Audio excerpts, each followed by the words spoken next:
Our world is changing. The way we live our lives, the way we shop, and the ways that we can earn an income. We cannot stop change. Both businesses and individuals are going to have to embrace change if they're going to survive.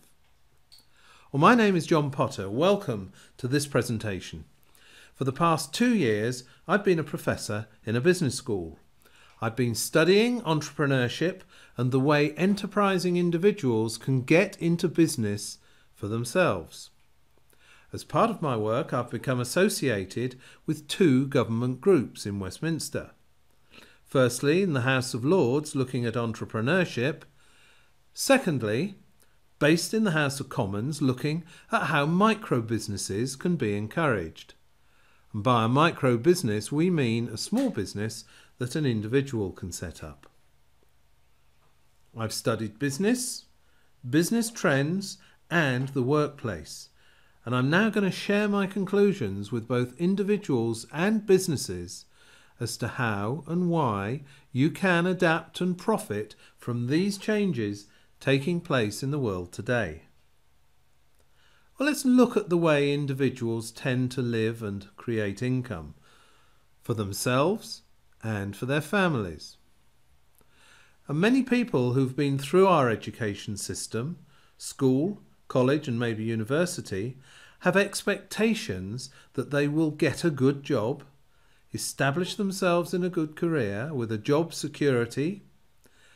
And in this modern world, this is something of a myth. There are no jobs for life. What has happened is that we've been trained and developed to be employees, helping others to achieve their goals by working for a paycheck.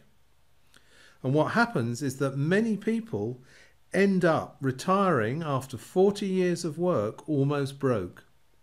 In fact, it's been estimated that less than 5% of people are financially comfortable when they retire. Well, the challenge for the future is that many of the jobs that people hope to get just will not exist.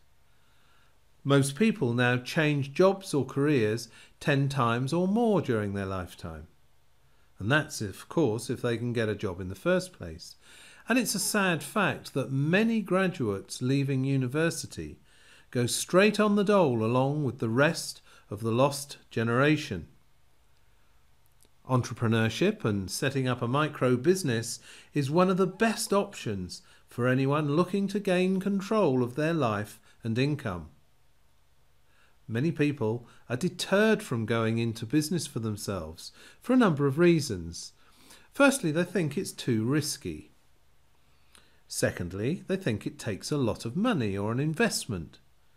Thirdly, they're just not sure what business they want to be in.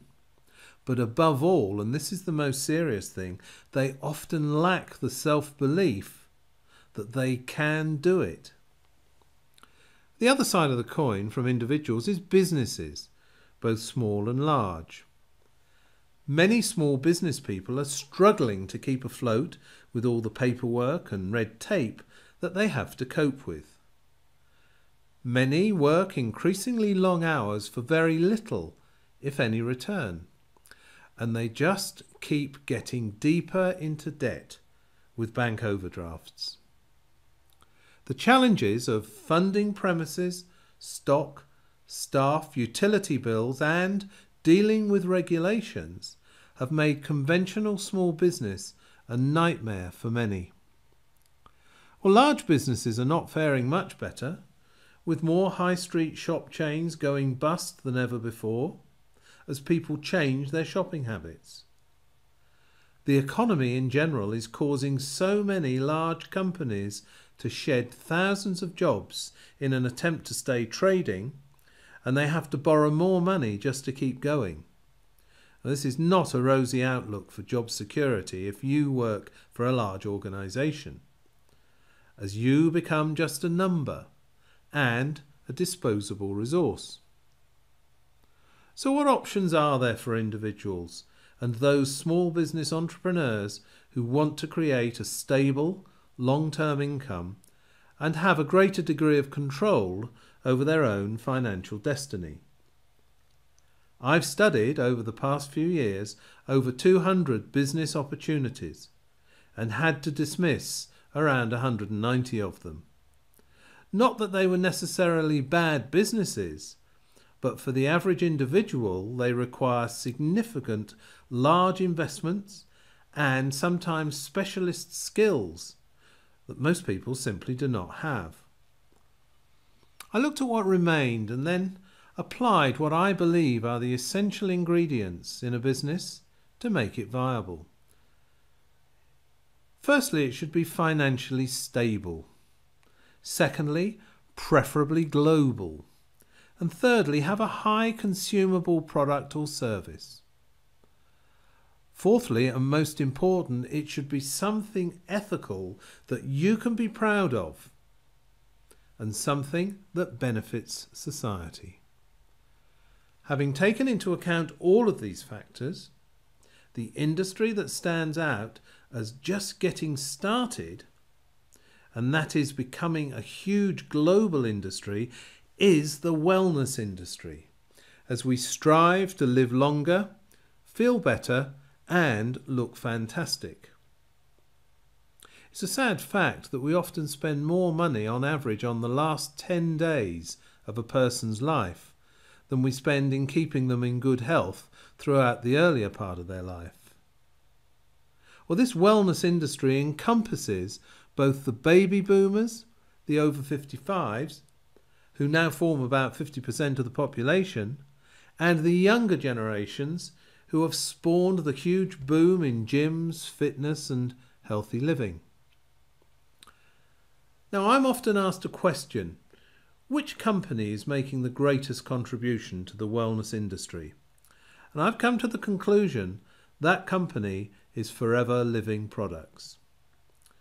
This is a company that's cash rich and debt free, and that's something that's almost unheard of in the business world today. It trades in over 150 countries worldwide and is highly respected for its support and training, being awarded Investors in People Gold in the UK and having been elevated to the position of champion status. And only a handful of companies have achieved this. Forever Living has helped thousands of people around the world break free from the jobs they dislike, and it's encouraged people to work towards unlocking their full potential as people, giving them the opportunity to lead a more fulfilling lifestyle. I have been so impressed by this company that I now strongly recommend and urge you to look very closely at how you could start working under the umbrella of this company part-time without affecting your day job and work towards doubling your household income. Well, there is a small investment, as with any micro-business, but it's less than you would pay to put up a sign outside a shop or an office. So why not take that first step today to find out more? You won't regret it. Thanks for listening. My name is John Potter.